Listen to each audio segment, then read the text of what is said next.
2020년 7월 13일 월요일 오후 1시 45분 조깅을 마치고 집으로 돌아온 한 남자가 집에 올라가기 위해 엘리베이터에 탑승한다. 그런데 잠시 후 엘리베이터에서 내리던 남자는 갑자기 바닥에 쓰러졌고 그와 함께 타고 있던 의문의 남성에 의해 집으로 끌려 들어간다.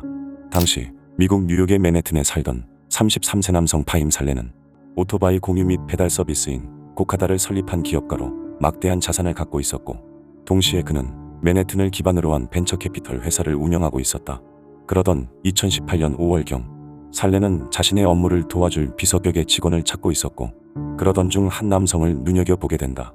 그는 19살의 타이리스 하스필이라는 남자로, 그를 비서로 고용한 살레는 점점 그에 대한 신뢰도가 높아지자 자신의 집 주소와 비밀번호 그리고 재산에 접근할 수 있는 권한까지 허용하게 되었고, 이것은 살레의 인생의 최대 실수였다.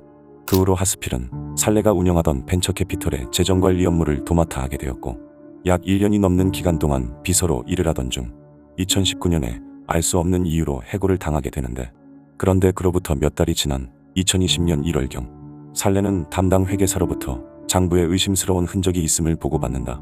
그에 따르면 당시 장부에는 약 10만 달러의 금액이 사라져 있었고, 이에 살레는 당시 재정을 담당했던 타이리스에게 연락을 하게 되는데, 처음 이메일을 받은 타이리스는 이에 대해 전혀 모르는 일이라고 말을 하였지만 결국 그는 자신의 생활고를 이유로 자금을 빼돌렸다며 자백한다.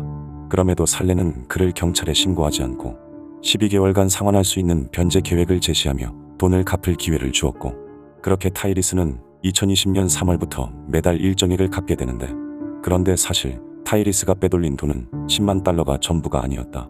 추후에 밝혀진 사실로는 그가 빼돌린 돈의 총액은 40만 달러가 넘는 금액이었고, 이것이 드러날까봐 두려워하던 타이리스는 마침내 잘못된 선택을 하게 된다. 2020년 6월 8일 사건 발생 약 한 달 전인 이 무렵 타이리스는 이미 살레에 대한 범행 계획을 마친 상태로, 그는 경찰이 사용하는 것과 동일한 세기를 가진 테이저건과 칼 등을 구매한 뒤 어두운 정장과 넥타이 그리고 선글라스와 마스크 등 범행 복장을 준비한다. 그리고 마침내 사건 당일인 7월 13일 오전 5시 53분경 그는 복장을 착용한 채 짐을 잔뜩 들고 집을 나섰고, 그로부터 약 3시간이 지나지 않은 시점에 살레가 살고 있는 건물 로비로 진입하는 모습이 주변 감시 카메라에 녹화되어 있었다.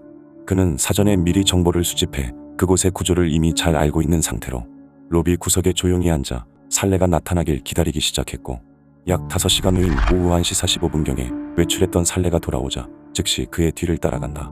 이후 그는 운동복 차림을 한 살레와 함께 엘리베이터에 탑승하였고, 마치 주민인 척 살레와 대화를 하는 모습이 영상에 잡혀 있었는데, 그런데 잠시 후 7층에 도착해 살레가 엘리베이터에서 내리자 그는 미리 준비해둔 테이저건을 꺼내 그에게 발사한다. 이어서 촬영된 영상 속에는 서서히 닫히고 있는 엘리베이터 문 너머로 바닥에 쓰러진 살레가 보였고, 이후 타이리스는 살레를 끌고 그의 집으로 들어갔다. 그로부터 약 1시간 10분 후 옷을 갈아입고 다시 집 밖으로 나온 그는 휴대용 진공 청소기를 이용해 엘리베이터 내부를 청소하는데, 그런데 이때 그는 테이저건 발사 시 배출되는 고유 식별 번호가 적힌 20-30개의 태그 중 한 개를 실수로 현장에 남겨두었고, 이로 인해 추후 경찰의 덜미가 잡히게 된다. 그는 다음 날인 7월 14일 오전에도 뒤처리를 하기 위해 다시 살레의 집에 방문하였고, 이때 그는 관절은 어디에 있는지 등 인터넷을 통해 필요 정보를 검색해 본 것으로 확인되었는데, 특히 사건 이후 톱 등의 도구 구매와 차량을 렌탈할 때 모두 살레의 카드로 결제를 한 것으로 밝혀졌다. 이후 살레의 사촌에 의해 그가 발견되면서 경찰의 수사가 시작되었고, 사건 이후에도 아무 생각 없이 살레의 카드를 계속 사용하던 타이리스는 결국 사건 발생 3일 만에 경찰에 체포되었다. 자신의 실제 횡령 규모를 들키지 않기 위해 범행을 저지른 타이리스는 사건 당시 정서적으로 문제가 있었다며 가명을 호소하였지만 만장일치로 유죄가 인정되어 최대 25년의 징역형과 종신형을 선고받을 것으로 예상되고 있다.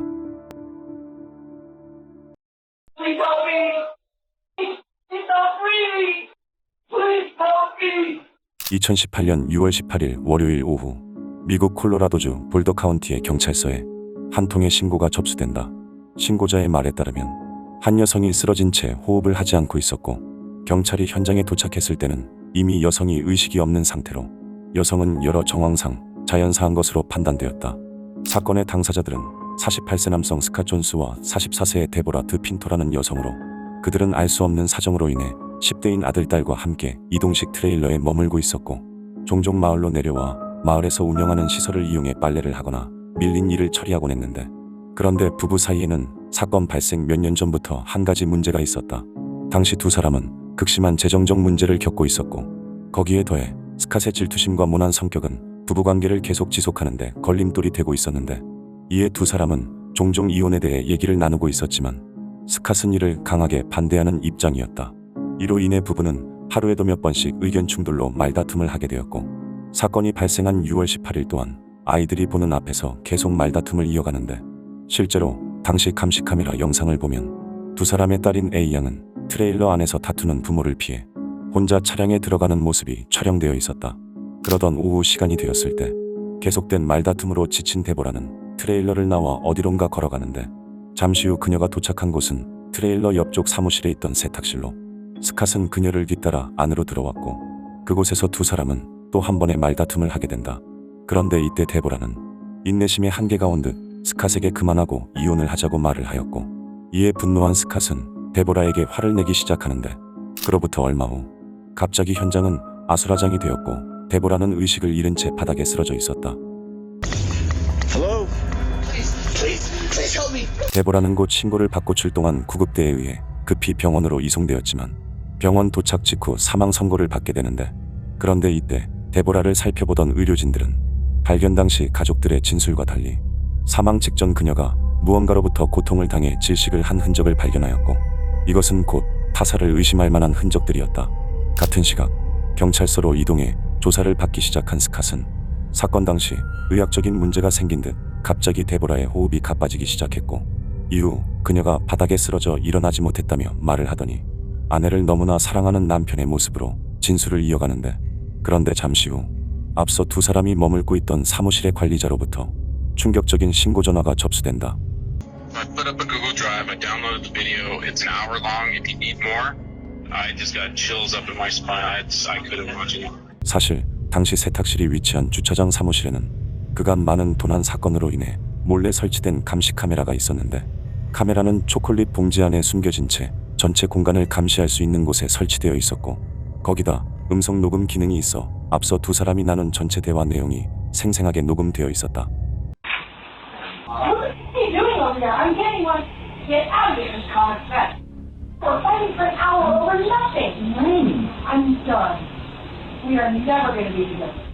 You're so cruel. Is that all you got, cruel and mean? You're in my way. I love you. Nah, whatever. Get away from me. Get away from me.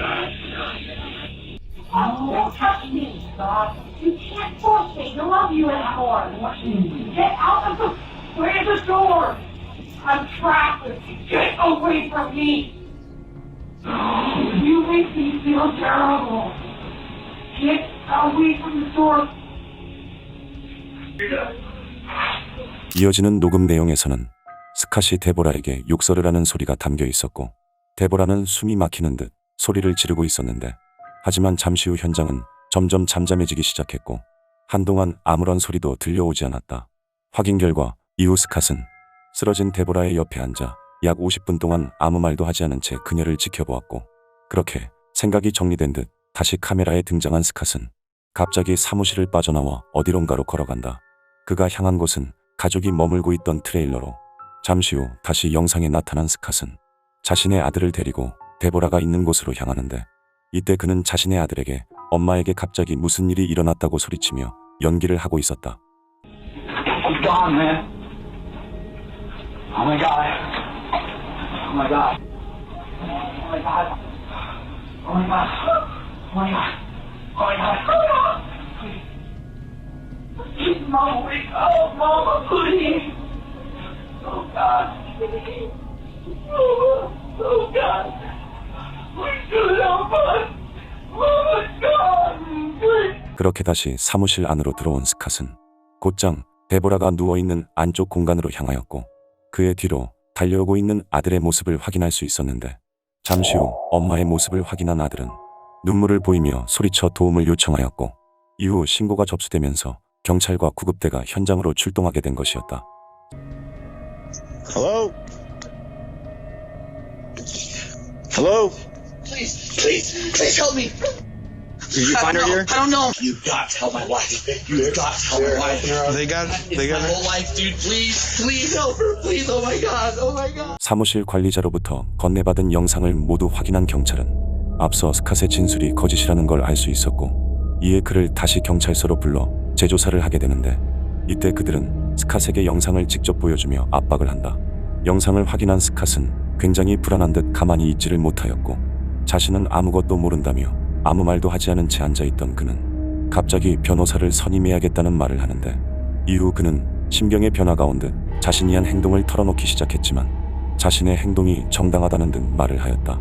결국 모든 사건의 전말이 밝혀지게 되면서 경찰에 체포된 스캇은 구금 상태로 재판을 받게 되었고, 재판을 담당한 볼더 카운티 법원은 사건 직후 그가 아들을 현장으로 데리고 가 고통을 준 점과 아내 데보라에게 범행을 저지른 것에 대한 혐의를 모두 적용하여 2급 살인 혐의로 징역 48년형을 선고하였는데, 이것은 해당 혐의로 받을 수 있는 최고치의 형량이었다. 2020년 8월 28일 금요일, 한참 세계적 유행병으로 전 세계가 시끄럽던 이날, 미국 서부 네바다주의 라스베이거스에는 데이트를 즐기는 한 커플이 있었다. 22세 여성 레슬리 팔라시오는 대학에서 간호학을 전공해 이제 곧 졸업을 앞두고 있는 대학생이었고, 25세 남성 에릭 이바라와는 연인 관계였는데, 그들의 모습이 처음 CCTV에 포착된 것은 자정을 넘긴 8월 29일 0시 31분경으로 잠시 후 주차장에 나타난 두 사람은 차량을 주차한 뒤 건물 앞에서 잠시 이야기를 나눈다.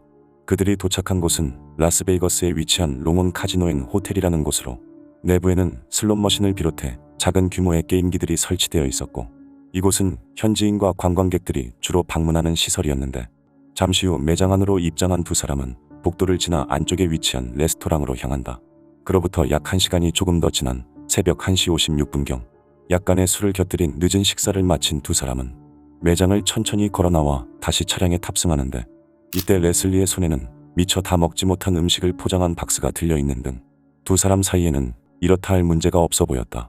새벽 2시 15분경, 식사를 마친 두 사람이 이어서 방문한 곳은 인근에 위치한 퍼터스 바앤그릴이라는 곳으로, 두 사람의 모습은 이곳에 설치되어 있던 CCTV에 모두 녹화되어 있었고, 이곳에 머물며 술을 마시던 그들은 얼마 가지 않아 또다시 다음 목적지로 이동한다.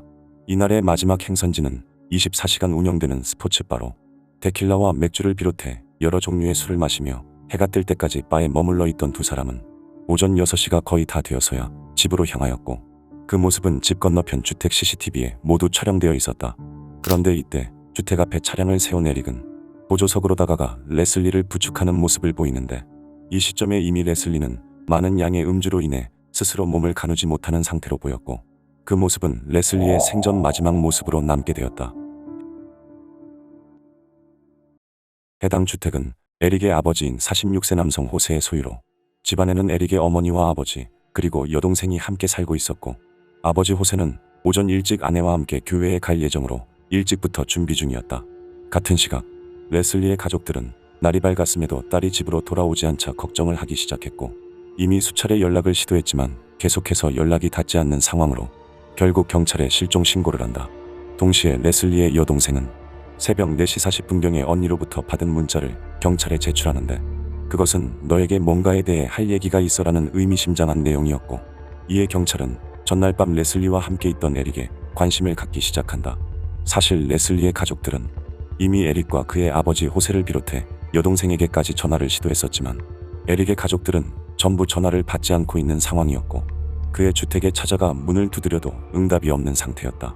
그런데 그로부터 약 1시간 후, 에릭의 집 앞에 머물고 있던 레슬리의 가족들은 차를 타고 돌아온 에릭의 엄마와 여동생을 발견해 대화를 시도하는데, 어찌된 영문인지 두 사람은 레슬리의 가족과 대화를 하지 않고 자리를 피하기 바빴다고 한다.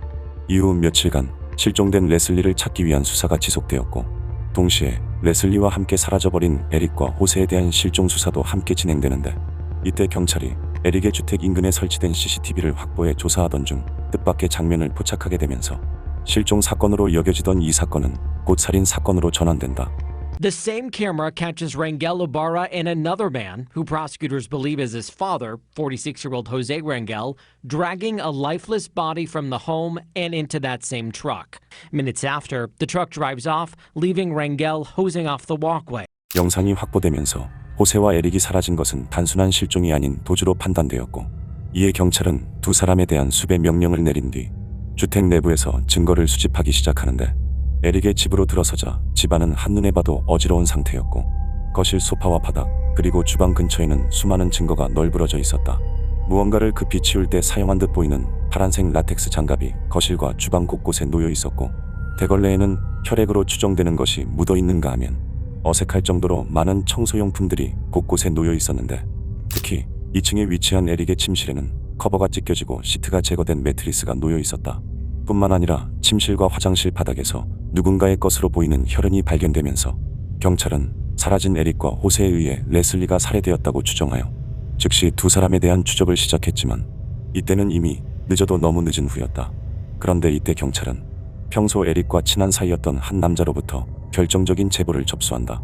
그는 얼마 전 자신이 에릭을 만났을 때 그로부터 한 가지 터무니없는 부탁을 받았었다며 말을 시작하였는데, 그것은 언젠가 에릭 본인이 그에게 연락해 부탁을 하면 아무것도 따지지 말고 그냥 들어달라는 내용이었고, 그 후 사건이 발생한 8월 29일 토요일 오전에 모르는 번호로부터 한 통의 전화가 걸려왔다고 한다. 전화를 걸어온 사람은 에릭 본인으로, 에릭은 현재 자신이 라스베이거스에서 약 200km 떨어진 유타에 있다며 친구에게 휘발유를 구해달라고 부탁하였고, 이에 친구가 계속해서 이유를 물어보자 그는 왜냐하면 내가 그 여자애를 죽였기 때문이야 라고 말했다고 한다. 친구가 믿지 못하겠다며 말을 이어가자 그는 정말로 내가 그 여자애를 그렇게 했고 지금 내 트럭 뒷좌석에 있으라고 말하였다고 한다. 무언가 불길함을 느낀 친구가 에릭의 부탁을 거절하자 그는 말없이 전화를 끊었고, 이후 다시 아버지를 만난 뒤 아무런 흔적도 남기지 않은 채 종적을 감춰버린 것이었다. 그러던 사건 발생 11일이 지난 9월 9일 라스베이거스에서 약 96km 떨어진 밸리 오브 파이어라는 주립공원 근처에서 마침내 생명신호가 없는 레슬리가 발견된다. 덤불 아래에서 발견된 레슬리는 무더운 여름 날씨에 약간의 변형이 되어 있었지만, 에릭과 마지막 데이트를 하던 당시 착용하고 있던 복장을 토대로 금방 그녀의 신원을 확인할 수 있었는데, 특히 누군가에 의해 속옷이 입혀진 것처럼 되어 있었고 레슬리의 바지는 근처에 떨어져 있었다. 법의학팀은 급히 사망 원인을 파악하기 위해 부검을 시작했지만, 당시 한여름의 날씨에 사막화된 지형에 방치되어 있던 탓에 안타깝게도 명확한 원인을 파악할 수 없었고, 그렇게 레슬리의 가족들은 갑작스러운 딸의 비보에 큰 슬픔에 잠기게 되었다. 같은 시각 경찰은 유력한 용의자인 호세와 에릭을 잡기 위해 집요하게 추적을 이어가고 있었지만, 두 사람은 친구에게 남긴 마지막 연락을 끝으로 핸드폰 기록, 카드 사용 내역, CCTV 영상 등 그 어떠한 흔적도 남기지 않고 완전히 증발해버린 상태로 수사는 점점 미궁에 빠지고 있었는데, 그렇게 사건 발생 5개월 차가 되어가던 2021년 1월 19일 미국과 멕시코의 국경 부근에서 에릭의 아버지인 호세로부터 자수 신고가 접수된다. 국경 순찰대에 의해 즉시 체포된 호세는 라스베이거스 경찰에 인계된 뒤 진술을 하기 시작하는데, 그의 말에 따르면 사건 발생 후 그는 아들 에릭과 함께 멕시코로 건너갔고 얼마 지나지 않아 그곳에서 아들과 헤어진 뒤 연락이 끊어졌다고 한다. 그리고 사건 당일 오전 자신은 아내를 교회에 데려다주기 위해 차고에서 차량을 손보고 있었는데, 이때 술에 취한 에릭이 레슬리를 부축하고 집으로 들어오는 모습을 보았고, 그로부터 약 30분 후 상의를 입지 않은 에릭이 정신이 나간 모습으로 1층으로 내려오더니 레슬리가 과다복용으로 사망했다며 빨리 그녀를 치워야 한다고 말했다고 한다. 호세는 곧 힘없이 쓰러져 침대 시트에 감겨져 있는 레슬리를 보았고 무언가에 홀린 듯 아들을 도와 레슬리를 차량으로 옮겼는데, 이때 레슬리는 옷을 일부분 입고 있지 않은 상태였지만 눈에 띄는 외상은 없어 보였다고 한다. 아들이 차량을 끌고 떠난 뒤 그는 집 앞에 물을 뿌려 남은 흔적을 제거하였고, 이후 에릭을 다시 만나 얘기를 나누게 되는데, 이때 에릭은 마치 미친 사람처럼 누군가 우리를 죽이러 올 거야 라고 말하는 등 정신이 나간 듯한 모습을 보였다고 한다. 결국 두 사람은 그날 밤 캘리포니아에 위치한 국경을 통해 멕시코로 넘어갔고, 이때 에릭은 호세에게 레슬리가 약을 과다 복용해서 일이 벌어졌다고만 할 뿐 자세한 내용은 말하길 꺼려했다고 하였는데, 그렇게 모든 진술을 마친 호세는 에릭의 도주를 돕고 증거를 인멸하는 등 공범 혐의로 유죄가 선고되어 최종적으로 징역 2년을 선고받았지만, 재판 당시 구치소에 있던 기간까지 형기에 포함이 되면서 교도소에 복역한 지 9개월도 채 지나지 않아 석방되었다. 이 사실을 알게 된 레슬리의 가족들과 지역 주민들은 법원에 탄원서를 제출하고 시위를 하기도 했지만, 정해진 형량을 모두 마친 호세가 자유인이 되는 것을 막을 순 없었다. 이후에도 TV 프로그램을 통해 레슬리의 사건이 미국 전역에 방영되었지만 사건 이후 멕시코로 도주한 에릭은 4년이 지난 현재까지도 경찰에 붙잡히지 않고 있는 상태로 여전히 레슬리의 가족들은 170cm 남짓한 키에 80kg이 좀 안 되는 몸무게를 하고 있는 에릭의 외형과 캘리포니아라고 쓴 타투와 해골 모양과 드래곤볼의 이미지를 포함해 다수의 타투가 몸 곳곳에 그려져 있음을 알리는 글을 작성해 배포하는 등 여러 온라인 커뮤니티를 통해 제보를 호소하고 있다. 2019년 8월 24일 토요일 영국 랭커셔주 에크링턴의 한 무덤 단지에서 신원을 알 수 없는 여성이 숨진 채 발견된다. 그런데 그녀가 쓰러져 있던 곳 바로 옆에는 심상치 않아 보이는 쓰레기통 하나가 널브러져 있었는데 사건은 12일 전인 8월 12일로 거슬러 올라간다.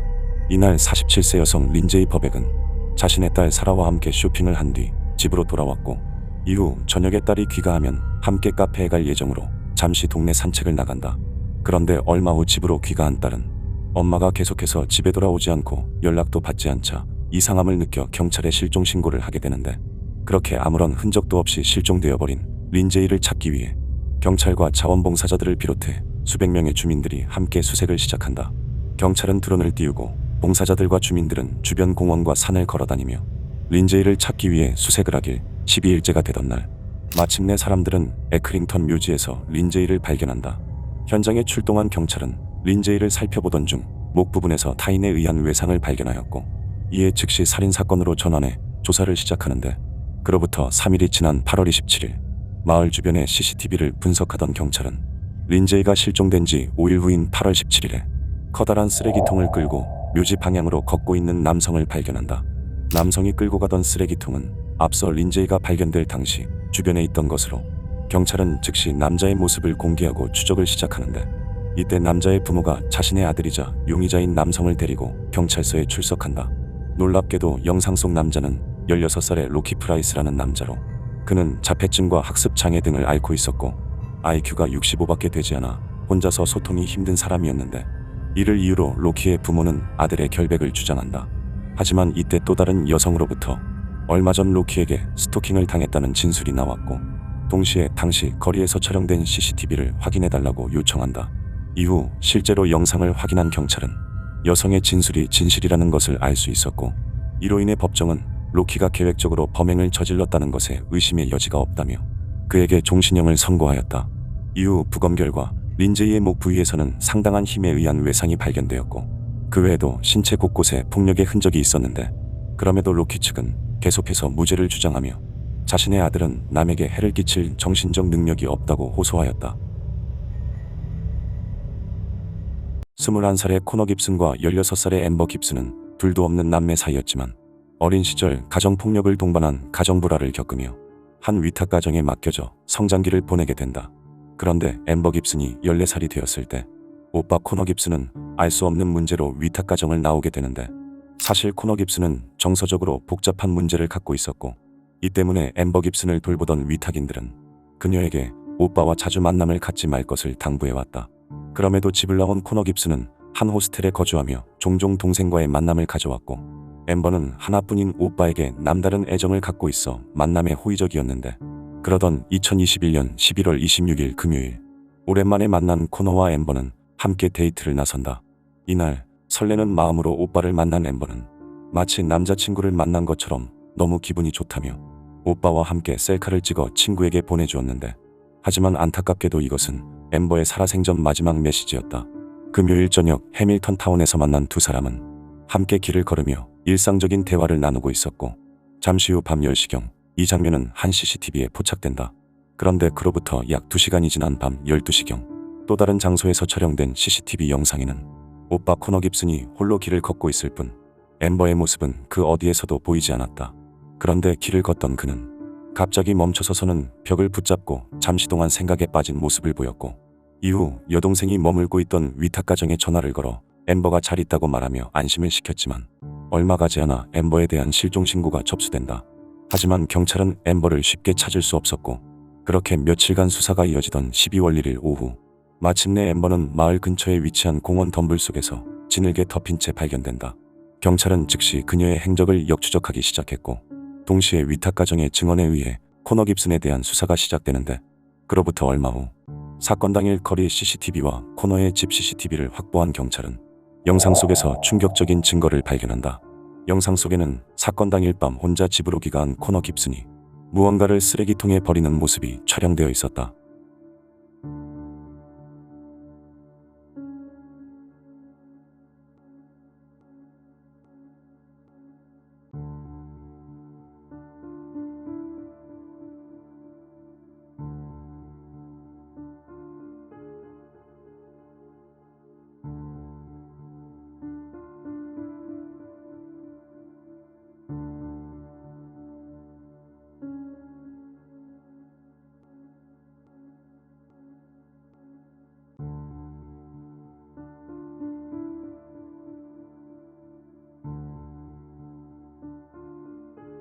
조사 결과 그가 굳이 밤늦은 시간에 나와 급히 버린 것은 엠버를 만날 때 입었던 티셔츠와 반바지로 옷 이곳저곳에는 혈흔이 잔뜩 묻어 있었는데 다행히 경찰이 현장에 도착했을 때 쓰레기통 안에는 아직 옷이 남아 있었고 이를 즉시 분석한 결과 혈흔은 엠버의 것으로 확인된다. 또한 엠버가 발견된 장소에 버려져 있던 그녀의 반바지에서도 코너 깁슨의 DNA가 발견되는 등 신체적 접촉이 있었던 법의학 증거가 다수 확보되었고 엠버의 머리에서는 둔기에 의한 외상의 흔적이 확인되었다. 사실 코너 깁슨은 얌전히 있다가도 갑자기 분노를 터뜨리는 약간의 분노 조절 장애가 있었고 사회적, 정서적 문제가 많아 학교에서는 주로 외톨이 생활을 해왔었다. 그의 학교 친구들에 의하면 하루는 그가 친구 중 한 명을 죽이는 것에 대해 진지하게 얘기를 한 적이 있었고 임신한 친구에게 아이를 어떻게 해버리겠다고 말하는 등 정신적으로 문제가 있었다고 한다. 그도 그럴 것이 코너는 자신이 체포되기 하루 전날인 11월 30일에 페이스북 게시물을 통해 동생 엠버에게 그립다는 취지의 메시지를 남기는 등 지속적으로 비정상적인 모습을 보여왔다.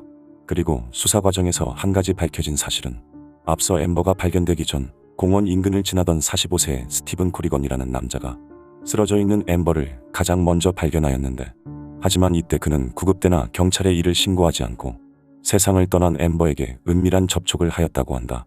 이 일로 결국 스티븐 코리건은 징역 9년을 선고받았고 엠버의 오빠 코너 깁슨은 명확한 의도를 갖고 폭행을 가한 뒤 성범죄와 살인을 저지른 혐의로 징역 22년을 선고받았다. 한편 코너 깁슨의 아버지 피터 깁슨은 과거에 어린 소년 2명과 여성 1명에게 성적인 범죄를 저질러 구속된 전적이 있었고 세상을 떠난 엠버 깁슨 또한 오빠에게 이를 당하기 5개월 전인 2001년 6월에 또 다른 20세 남성으로부터 성범죄를 당했던 것이 밝혀지면서 많은 안타까움을 남겼다. 영국 웨스트 미들랜드주의 브라운힐스에서 과속을 하며 운전 중이던 한 남자가 인도를 걷고 있던 가족들을 덮치는 사고가 발생한다. 이날 자신의 흰색 차량을 몰고 운전을 하던 35세 남성 제임스 데이비스는 갑자기 중앙선을 침범하더니 반대편 차선에서 오던 차량을 들이받았고 그대로 도보를 걷고 있던 가족들을 향해 달렸다. 그런데 사고를 낸 데이비스는 사고와 동시에 차에서 빠져나와 현장에서 도주하기 시작했고 이 때문에 사고를 당한 사람들의 피해는 더 클 수밖에 없었는데 하지만 그로부터 약 40분 후 결국 그는 경찰에 체포된다. 당시 도보를 걷고 있던 가족 단위의 사람들은 이제 막 태어난 지 2주가 된 아기를 유모차에 태운 채 산책 중 사고를 당한 것으로 유모차를 몰고 있던 아기 엄마는 쇄골이 부러진 것에 그쳤지만 자신의 아기가 살아있는 모습을 두 번 다시 볼 수 없었다.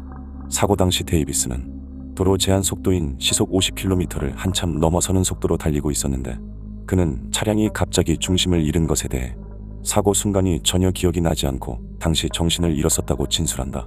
그러나 어찌된 영문인지 차량을 비롯해 그 어디에서도 데이비스의 핸드폰이 발견되지 않으면서 그가 미리 핸드폰을 없앴을 것으로 가정한 법원은 운전 중 핸드폰을 사용하다가 사고를 낸 것으로 판단하였다. 이에 울버햄튼 형사법원은 사람들이 많은 쇼핑 지역에서 위험하게 운전을 한 것은 굉장히 악한 행동이라며 그에게 징역 6년 6개월과 7년 3개월 동안 운전을 금지하는 처분을 내렸지만 형량이 너무 짧다고 판단한 법무장관에 의해 이례적으로 재심사가 진행되어 최종적으로 3년 6개월의 형량이 추가된 10년의 징역을 선고받았다. 한편 데이비스는 2003년에 보험 등록 없이 운전을 하다 적발된 것을 시작으로 음주운전, 차량 절도, 과속, 위협 운전 등 사고를 내기 전까지 무려 35번의 운전 관련 범죄 혐의로 법원에 출석한 전적이 있었다. 2017년 6월 3일 토요일 한 거리의 벤치에 앉아있던 여성이 갑자기 날아온 알 수 없는 액체를 맞고 사망하는 사고가 발생한다. 이날 영국 버킹엄셔주의 하이 위컴이라는 곳에 방문한 47세 여성 조앤 랜드는 치매 환자를 돌보는 간병인 일로 바쁜 와중에도 교통사고로 먼저 떠난 딸을 만나기 위해 무덤에 다녀오던 길로 그녀는 곧 거리에 있는 벤치에 앉아 잠시 동안 생각에 잠긴다. 그런데 잠시 후 오후 4시 40분경 조앤이 앉아있던 거리 근처에 설치된 감시 카메라에는 2명의 흑인 남성이 강한 발걸음으로 걸어오는 것이 포착되었고 그들은 잠시 후 한 남성에게 다가간다. 이후 조앤이 있던 작은 공터에는 후세인이라는 이름의 남성이 자전거를 타고 나타났고 앞서 골목길을 빠져나온 2명의 흑인 남성이 그에게 다가가는데 이후 3사람은 대화를 나누는 듯 잠시 동안 공터에 멈춰선다. 그런데 얼마 후 갑자기 언성이 높아지기 시작하더니 검정색 옷을 입은 흑인 남성이 알 수 없는 병을 꺼내었고 병을 눈높이로 들고는 후세인을 위협하자 후세인은 즉시 그 병을 손으로 쳐 바닥에 떨어뜨린다. 그런데 바닥에 병이 떨어지자 갑자기 흑인 남성이 이것을 발로 멀리 차버렸고 이로 인해 옆쪽 벤치에 앉아있던 조앤은 병에 담긴 액체를 맞게 된다.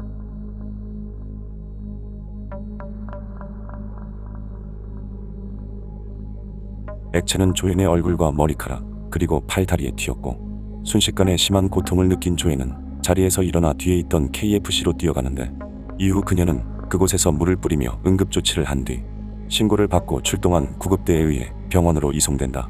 바닥에 버려진 액체의 정체는 최고 농도의 산업용 황산으로 황산은 부식성이 강해 피부에 닿으면 심한 화상을 일으키는 등 사람에게 치명적인 물질이었지만 흑인 남성은 조앤에게 액체가 튄 것을 보고도 아무렇지 않은 듯 행동을 이어갔다.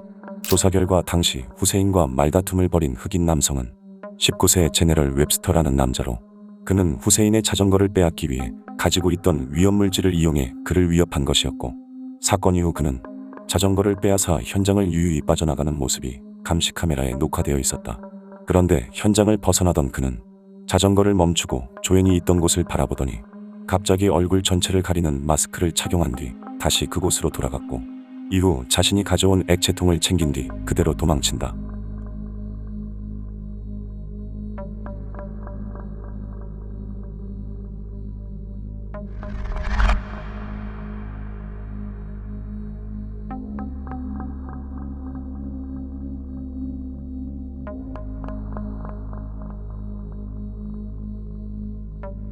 이후 극심한 고통을 참으며 병원으로 이송된 조앤은 화상 치료를 받은 후 잠시 병원에서 퇴원할 수 있었지만 결국 사건 발생 11일 후인 6월 14일에 화학 화상으로 인한 감염과 다발성 장기 부전으로 사망하게 되었다.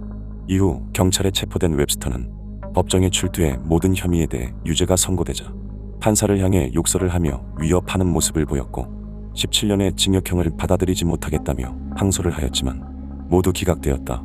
이 밖에도 웹스터는 이미 여러 가지 범죄를 저지른 전적이 있었고 특히 사무라이 검을 소지하고 돌아다니거나 암모니아와 같은 물질을 소지한 채 여러 사람들을 위협하고 다니는 등 유사한 형태로 저지른 여러 건의 범죄 혐의가 있었다.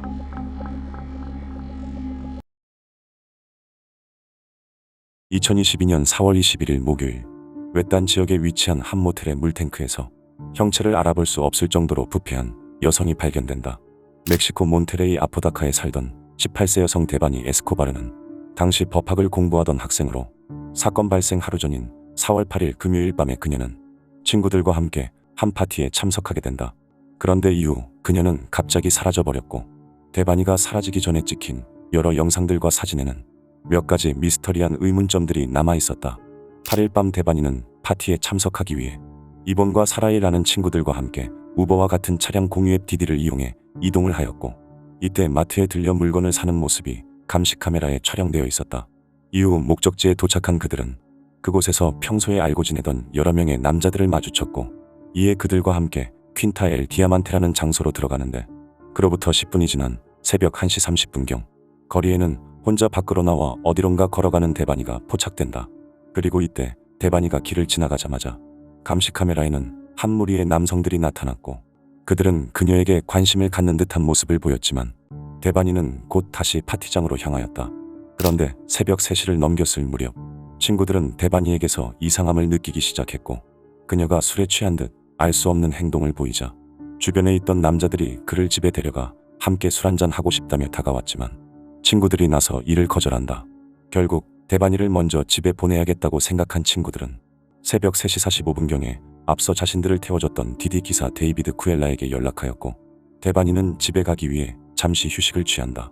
그런데 몇 분 후 길가에 나타난 대반이는 일행으로 보이는 남자에게 쫓기고 있었고 심지어 그의 손길을 뿌리치며 때리고 발로 차는 모습을 보이는데 하지만 곧 친구 사라이와 이본을 비롯해 여러 사람들이 다가와 상황을 정리하였고 이 모습은 마치 대반이의 난동을 막는 듯한 느낌이었다. 그리고 잠시 후 새벽 3시 55분경 일행들이 모여있던 건너편에는 디디 기사 데이비드 쿠엘라가 도착하였고 잠시 후 대반이를 태운 그는 현장을 빠져나와 목적지로 가지 않고 멀지 않은 거리의 길가로 향한다. 새벽 4시 17분경 길가에 설치된 감시 카메라에는 대반이와 택시 기사가 차를 세워두고 대화를 나누는 모습이 녹화되어 있었고 그들은 마치 토론을 벌이듯 한참 동안 대화를 이어갔다.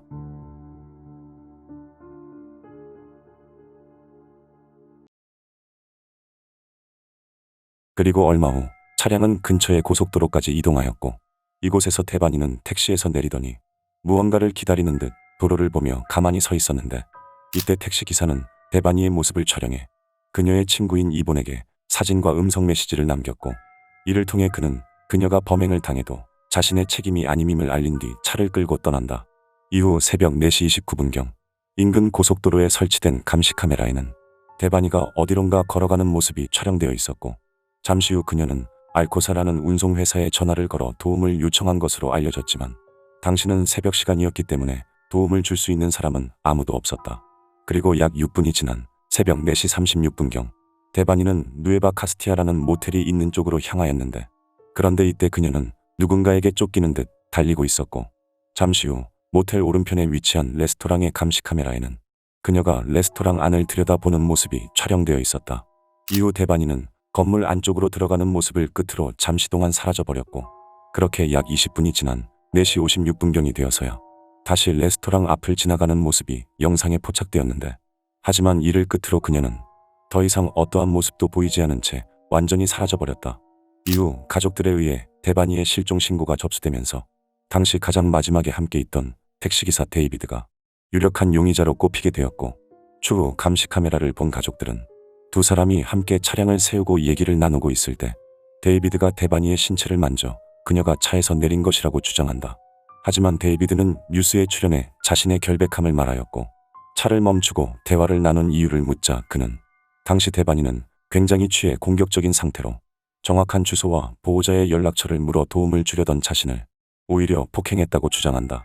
그리고 이 내용은 당시 데이비드가 대반이의 친구 이본에게 보낸 메시지에 모두 남아 있었는데 그렇게 더 이상 용의자를 특정하지 못한 채 수사를 이어가던 경찰은 4월 21일에 앞서 대반이가 방문했던 누에바 카스티아 모텔의 직원으로부터 이상할 정도로 강한 악취가 난다는 신고를 접수한다.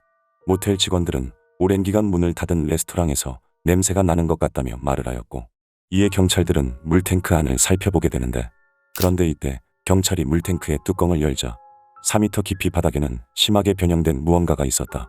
당시 변형의 정도가 심해 정확히 알아볼 수는 없었지만 목 부위에 남겨져 있던 목걸이와 복장을 통해 이는 곧 12일 전 실종되었던 대반이로 추정되었고 이후 DNA 분석을 요청한 결과 대반이임을 확인할 수 있었다. 사실 경찰은 이미 여러 번 모텔에 대한 수색을 한 상태였지만 모텔 한쪽 모퉁이 바닥에 있던 물탱크는 전혀 신경을 쓰지 않고 있었고 더욱이 감시 카메라의 여부를 묻는 경찰에게 모텔 직원들은 카메라가 전혀 없다며 거짓말을 했던 것으로 드러났다. 이후 경찰에 의해 모텔 직원들의 집과 사무실에 대한 압수수색이 진행되면서 앞서 보았던 모텔 입구의 감시 카메라와 레스토랑 영상이 공개되었고 이로 인해 2명의 직원이 사법방해 혐의로 기소되었지만 범죄와의 직접적인 연관성은 찾을 수 없었다.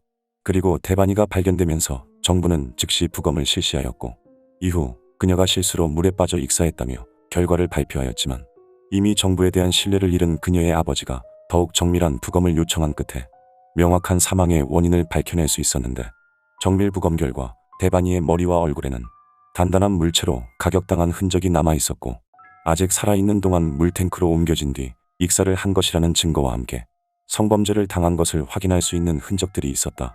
그렇게 이 사건은 누군가에 의해 일을 당했음이 분명했지만 이후 더 이상 사건과 관련된 어떠한 증거도 찾을 수 없었고 그렇게 몇 년이 지난 현재까지도 미스터리한 미제 사건으로 남아있다. 한편 멕시코 국가실종자위원회에 따르면 멕시코에서는 매일 7명의 여성이 실종되고 있고 그중 70% 이상이 멕시코주 모렐로스, 할리스코 그리고 대반이가 실종된 누에보레온 지역에서 집중적으로 발생하고 있다고 한다. Hi, how are you? My name's Luca, and I don't live on the second floor. Okay, so that's obscure. Janice. No, Susan Vega. My name is Luca. I live on the second floor, you know. I live on the 10th floor. 2012년 5월 24일 목요일 친구와 함께 건물로 들어간 한 남자가 갑자기 어디론가 실종되는 미스터리한 사건이 발생하는데 이후 사건을 파헤치던 경찰들은 한 웹사이트에서 끔찍한 영상을 발견한다. 1982년 7월 24일 캐나다 온타리오주에서 태어난 에릭 뉴먼은 어려서부터 일반적이지 않은 부모의 영향을 받아 비뚤어진 자아가 형성되고 있었고 특히 에릭의 아버지는 정신분열증을 앓고 있던 중으로 이에 영향을 받은 듯 에릭 또한 고등학생 시절부터 정신질환의 징후를 보이기 시작하는데 결정적으로 부모와 형제들에게 여러 형태의 괴롭힘을 당하던 그는 점점 이상 성향에 눈을 뜨게 된다.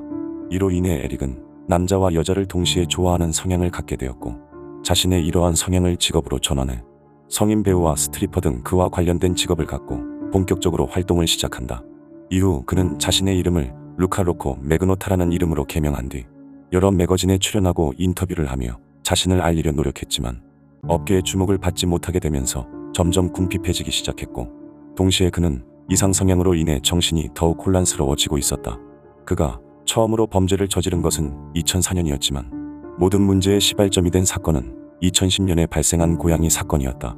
2010년에 매그노타는 소년 한 명과 고양이 2마리라는 제목의 영상을 유튜브에 업로드하는데 그 내용은 멀쩡히 살아있는 새끼 고양이를 괴롭히는 내용으로 그는 이 과정을 모두 영상으로 촬영해 업로드하였고 이후에도 욕조에 물을 받아 고양이가 세상을 떠나게 만드는 등 비슷한 형태의 3가지 영상을 만들어 모두 업로드하였다. 그리고 이때 그는 자신의 모습을 철저히 숨기고 있었지만 그의 영상에 분노한 여러 사람들의 노력 끝에 매그노타는 곧 영상을 촬영한 범인으로 지목되었는데 하지만 그들의 노력에도 불구하고 매그노타는 이와 관련해 어떠한 법적 제재도 받지 않게 되었고 이것은 그가 인간에게도 이러한 행동을 할 수 있다는 우려가 현실이 되는 순간이었다. 마침내 2012년 5월 24일 밤 10시 16분경이 되었을 때 영상에 포착된 매그노타는 한 남성과 함께 건물로 들어가고 있었는데 해당 남성은 중국인 유학생이었던 줄린이라는 남자로 이날 그는 매그노타가 살고 있는 아파트에 함께 들어간 뒤 다시 건물 밖으로 나오지 못했다. 그리고 다음 날인 5월 25일이 되었을 때 한 웹사이트에 원루느텍 원아스펙이라는 제목의 영상이 업로드되었는데 영상의 내용은 앞서 하루 전 매그노타가 줄린에게 저지른 거친 내용을 담고 있었고 영상에 깔린 배경음악과 그곳의 분위기 그리고 한 남자가 누군가를 묶어두고 저지른 일의 과정으로 보아 범인은 제정신이 아님이 분명해 보였다. 이 영상은 곧 많은 사람들에게 주목을 받게 되었고 이로 인해 캐나다 경찰과 FBI는 물론 여러 수사기관에서 관심을 보이기 시작했지만 그들은 곧 그 내용이 너무나 현실적이지 않다며 영상이 가짜라는 결론에 무게를 두게 된다. 같은 시각 줄린의 친구들은 하루가 지나도록 그와 연락이 되지 않는 것에 이상함을 느끼고 있었고 동시에 그가 직장에도 출근하지 않았다는 것을 알게 되는데 그런데 이때 매그노타가 살고 있던 아파트 관리인으로부터 한 통의 신고가 접수된다. 그는 쓰레기통에 버려진 물건을 치우던 중 유독 무거운 가방을 발견하였고 이후 가방 안을 확인하던 중 그 안에 신체의 일부가 담겨 있는 것을 보고는 경찰에 신고를 한 것이었다. 또한 사건 발생 사이로인 5월 29일 오전 11시경에는 범행 흔적이 들어있는 소포가 캐나다의 두 정당 사무실로 배송되었고 이 밖에도 지역 곳곳의 학교와 쓰레기장 그리고 호수에서 동일한 형태로 버려지거나 배송된 소포가 발견되었는데 추후 이것은 앞서 관리인이 발견한 사람과 동일인임을 확인할 수 있었다. 결국 경찰의 추적 끝에 앞서 매그노타의 아파트에 방문했던 줄린이 살해당했음이 확인되었고 유력한 범인으로 매그노타를 특정할 수 있었지만 그는 이미 사건 직후 파리로 도주를 한 상태로 건물 감시 카메라에는 그가 줄린을 포함해 집안의 모든 짐을 버리는 장면이 전부 녹화되어 있었다. 캐나다 당국은 즉시 프랑스에 본부를 두고 있는 인터폴에 요청해 매그노타에 대한 적색 수배령을 내렸고 프랑스에서의 그의 동선을 추적하던 경찰은 범행 직후 그가 며칠 간격으로 여러 남성과 시간을 보낸 뒤 독일의 베를린으로 떠난 것을 확인한다.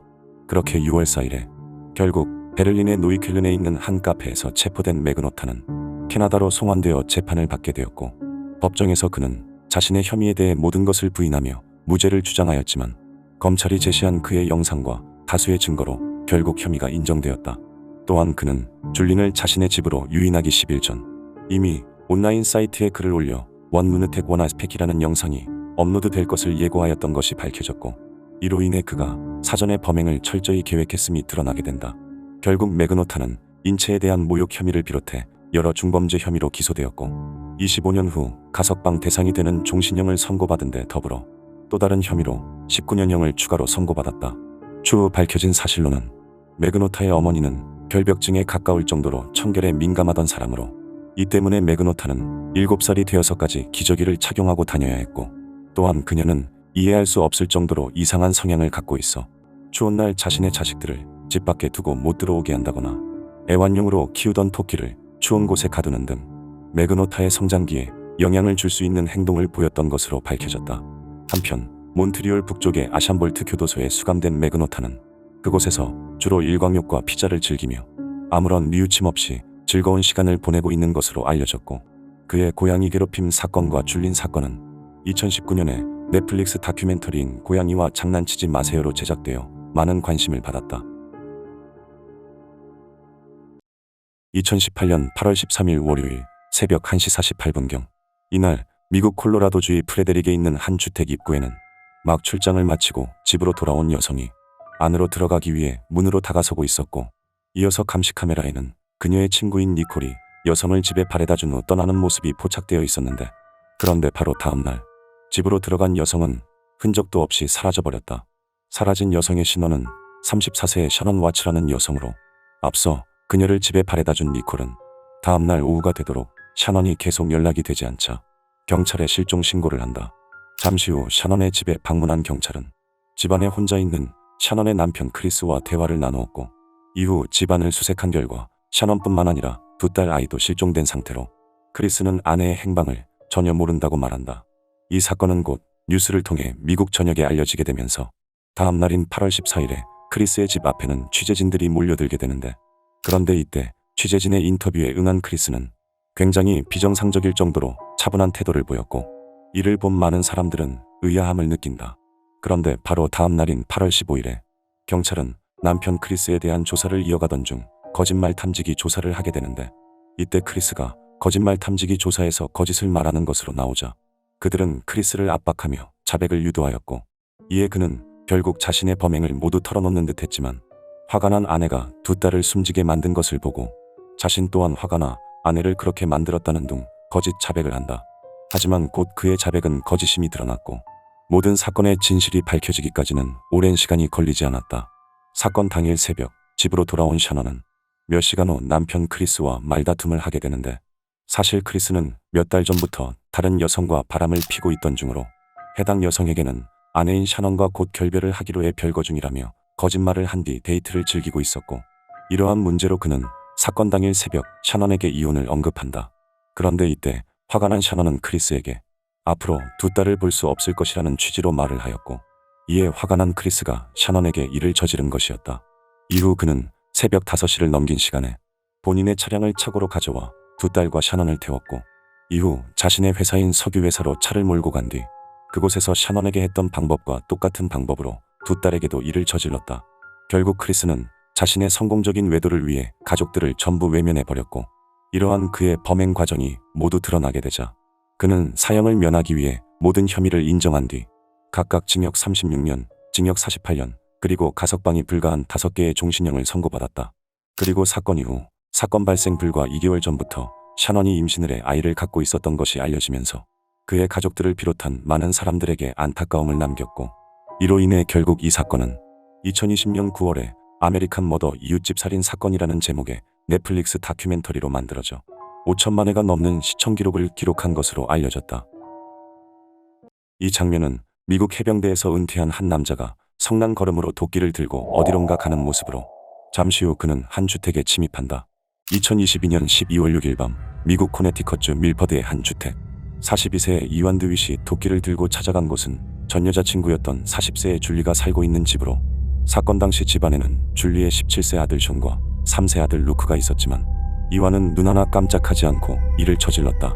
2층 방 안에 있다가 비명 소리를 듣고 내려온 쇼는 끔찍한 상황을 보자마자 다시 위층으로 올라가 문을 잠근 뒤 경찰에 신고하였고, 신고 직후 합침실 창문을 통해 밖으로 뛰어내려 탈출에 성공하게 되면서 긴급 출동한 경찰에 의해 무사히 보호될 수 있었는데, 하지만 안타깝게도 현장에 있던 줄리는 그대로 세상을 떠나고 말았다.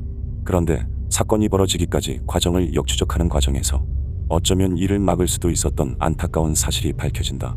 이완과 줄리가 처음 만난 것은 2017년경으로 처음엔 여느 커플과 마찬가지로 서로에게 힘이 되는 존재였다. 그런데 2019년 11월경 이 무렵부터 이완은 줄리에게 폭력을 가하기 시작하였고, 이로 인해 경찰에 체포되어 처벌을 받는 일이 있었는데, 이를 시작으로 그는 약간의 알코올 중독과 퇴역 군인이 흔히 겪는 트라우마로 인한 폭력적인 성향을 보이기 시작한다. 결국 2021년에 두 사람은 갈라서게 되었고, 그렇게 각자의 삶을 살게 되는가 싶었지만 진짜 문제는 이때부터 시작되었다. 당시 줄리에게는 21세 아들 니콜라스와 17세 아들 숀이 있었고, 3세 아들 루크는 이완의 자식이었는데, 두 사람이 갈라선 후 줄리가 세 아이를 모두 키우게 되면서 종종 이완과 아이들을 만나게 해줘야 하는 일이 생길 수밖에 없었고, 이때마다 줄리는 그의 폭력적인 성향 때문에 불안함을 느낀다. 그도 그럴 것이 당시 이완은 모르는 여성을 폭행하거나 아들의 보육원 직원을 괴롭히는 등 폭력적인 성향이 극에 달해 있는 상황이었다. 다행히 법원을 통해 2021년부터 줄리에게 보호명령이 떨어져 있었지만, 이완은 이것을 가볍게 무시한 채 조금씩 줄리에게 접근하고 있었는데, 그러던 2022년 11월 14일 이완은 줄리에게 무려 200통 이상의 문자를 보내며 집착을 보이기 시작했고, 이에 줄리는 경찰에 이를 신고한다. 이후 11월 18일 사건 담당 형사였던 스칸 네블리는 검찰청에 이완에 대한 체포영장을 신청하였고, 그로부터 3일이 지난 11월 21일에 검사는 정보 불충분으로 이를 반려하는데, 이러한 영장 청구와 반려의 과정은 경찰과 검찰 간 자주 행해져 오던 관례였기 때문에 담당자였던 네블린 형사는 빠르게 증거를 보완해 재신청해야 했지만, 그는 알 수 없는 이유로 이를 방치하였다. 이로 인해 체포가 늦어지면서 자유로운 몸이 된 이완은 계획대로 15일 후 줄리를 찾아가 범행을 저지른 것이었다. 결국 이 일로 행정휴가를 갖게 된 네블린은 2023년 7월경 스스로 사직서를 제출한 뒤 직장을 떠났고, 줄리의 가족들은 영장을 재빨리 재신청했더라면 줄리를 구할 수 있었다며 시와 경찰을 상대로 소송을 제기하였는데, 이후 경찰에 체포되어 기소된 이완은 뻔뻔하게도 계속해서 무죄를 주장하며 법적 다툼을 이어가고 있다. 2024년 1월 31일 저녁 7시 15분경 영국 런던 남서부의 클래펌이라는 지역에서 강력한 화학물질 공격 사건이 발생한다. 이날 클래펌의 레사의 비뉴에 있던 흰색 차량 안에는 35세의 용의자 압둘 쇼크르 에제디와 그와 연인 관계를 맺고 있던 것으로 추정되는 31세 여성, 그리고 각각 3세와 8세인 그녀의 두 딸이 탑승해 있었다. 이 시점에 이미 두 사람은 연인 관계를 종료한 뒤 친구 사이가 된 상태로, 이 날은 한 번 더 만나 얘기를 나누기로 한 날이었지만 사실 에제디는 복수를 계획하고 있었다. 차량 안에서 충분한 대화를 나눈 듯 이제 막 여성은 차에서 내리려고 준비를 하고 있었는데, 바로 그때 갑자기 에제디가 미리 준비해둔 액체가 담긴 병을 꺼내든다. 에제디는 재빠르게 액체를 부어버렸고, 이것은 뒷좌석에 있던 딸과 본인의 얼굴에도 튀게 되는데, 알 수 없는 액체를 맞은 여성은 한 손으로는 얼굴을, 또 다른 손으로는 딸의 손을 움켜쥔 채 빠르게 차량에서 내렸고, 이 장면은 주변에 있던 CCTV에 모두 녹화되어 있었다.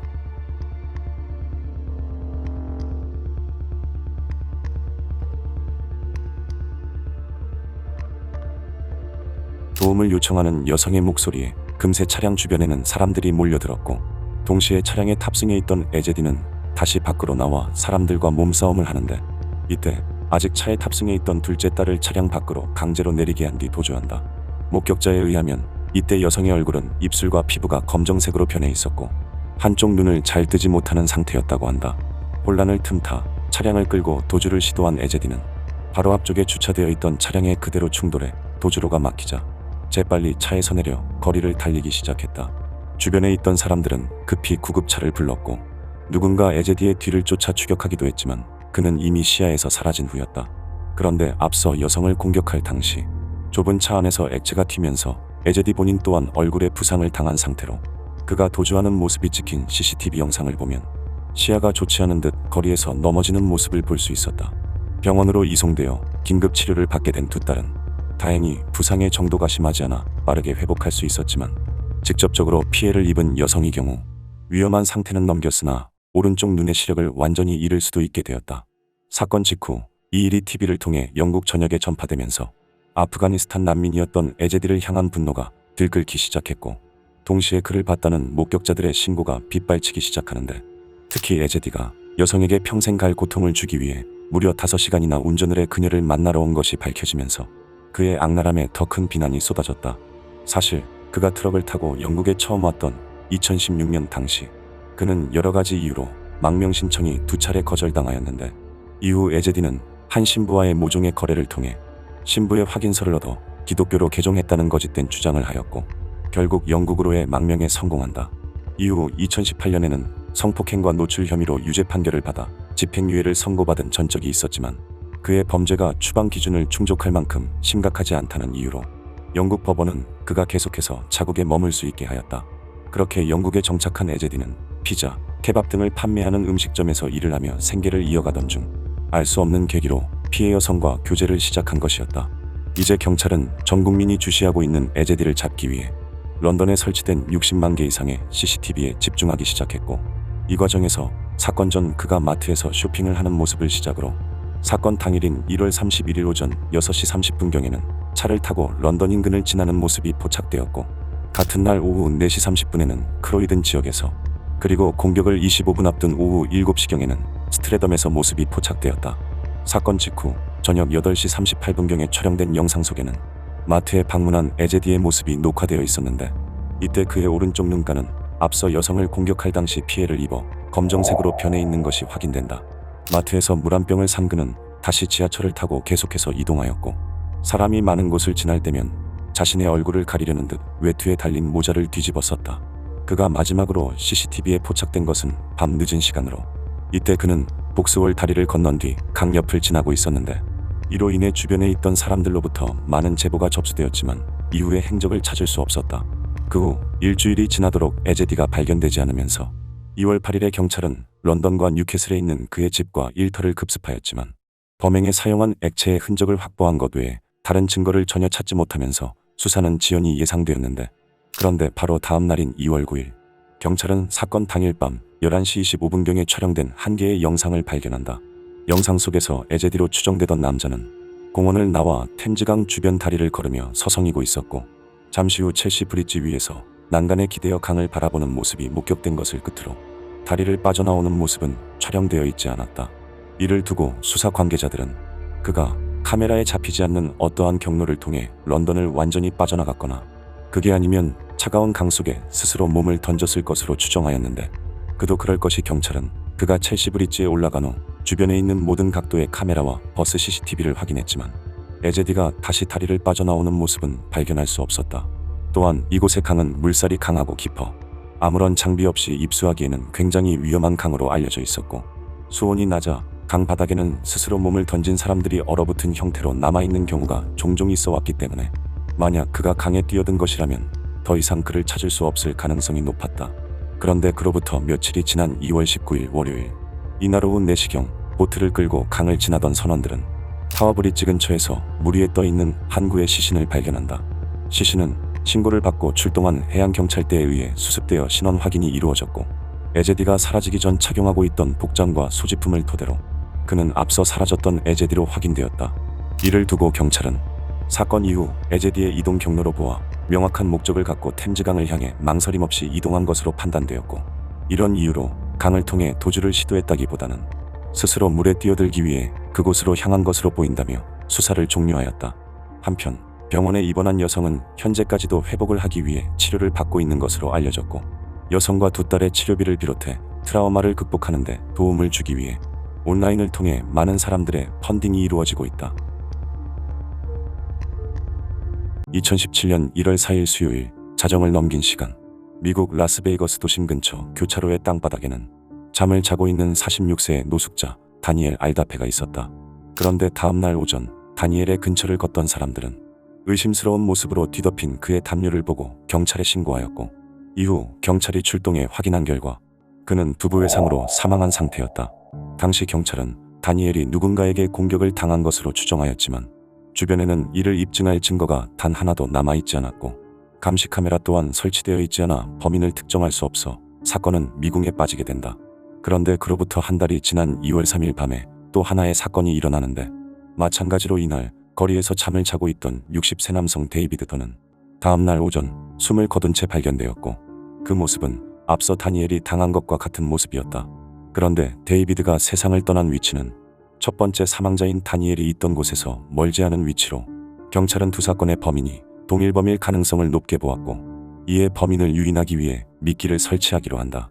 2월 22일 밤 그들은 앞서 두 사람이 바닥에 누워있던 지점으로부터 불과 몇 미터 떨어진 곳을 작전 장소로 정한 뒤 바닥에 탑류를 깔고 그 안에 마네킹을 설치하였고 조금 떨어진 거리에 차량을 주차한 뒤 잠복을 시작하는데 그로부터 몇 시간 후 용의자로 추정되는 한 남성이 주변을 어슬렁거리기 시작한다.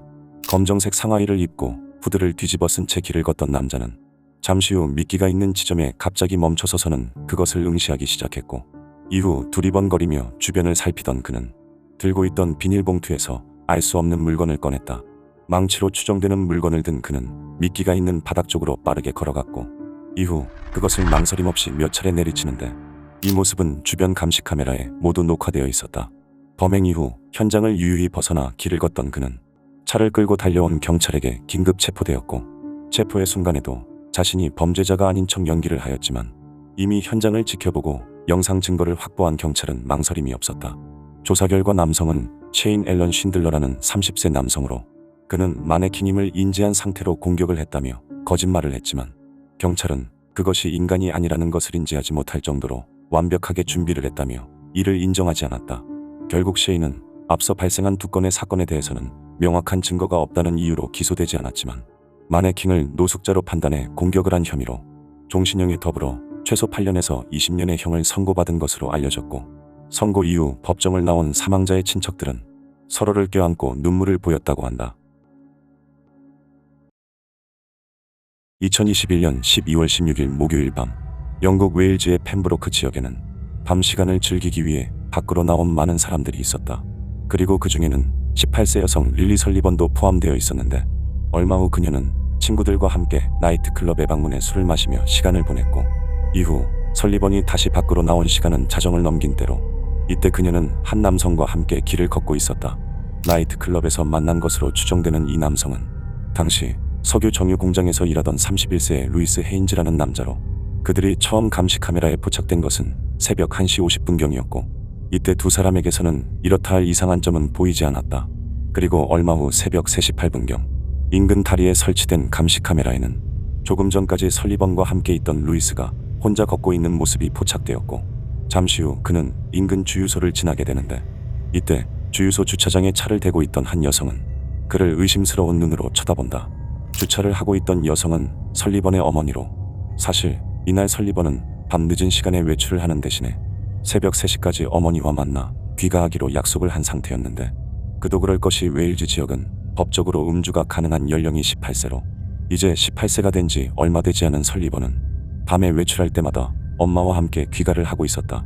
이 때문에 그녀의 어머니는 이미 딸에게 30번이 넘도록 전화를 시도한 상태였지만 설리번은 새벽 2시 47분경에 한 마지막 통화를 끝으로 계속해서 응답을 하지 않고 있는 상황이었는데 사실 이때는 이미 설리번이 숨을 거둔 후였다. 추후에 밝혀진 사실로는 설리번과 루이스는 앞서 나이트클럽에서 서로에게 호감을 느낀 상태로 두 사람은 조용히 대화를 나누고 싶다는 생각에 밖으로 나가 길을 걷기로 하는데 그런데 이때 루이스는 다른 목적을 갖고 있었고 그렇게 어두운 골목 안에서 설리번에게 성범죄를 저지른다. 이후 화가 난 설리번이 모두에게 이 사실을 말하겠다고 하자 조급해진 루이스는 결국 이를 저질렀고 이후 생명신호가 없는 설리번을 연못에서 처리한 것이었다. 그렇게 모든 범행을 저지른 후 그는 다리를 건너고 주차장을 지나 곧장 집으로 향하였고 이후 집에 도착한 그는 함께 살고 있던 여자친구에게 자신의 범행을 모두 자백하였다가 결국 경찰에 체포된 것이었다. 또한 당시 루이스는 이전에 만났던 여성과의 사이에서 낳은 자녀가 있던 상태로 사건 당시 그는 자녀의 양육권을 두고 법적 다툼을 하는 중이었고 이 때문에 나이트클럽에 함께 있던 친구들은 그가 설리번에게 관심을 보이는 모습을 보고는 절대 선 넘는 행동을 하지 말라며 그를 말렸었다고 한다. 이 일로 결국 그는 23년 4개월의 징역형을 선고받게 되었고 추후 알려진 사실로는 릴리 설리번은 14번의 유산 끝에 태어난 외동딸이었다고 한다.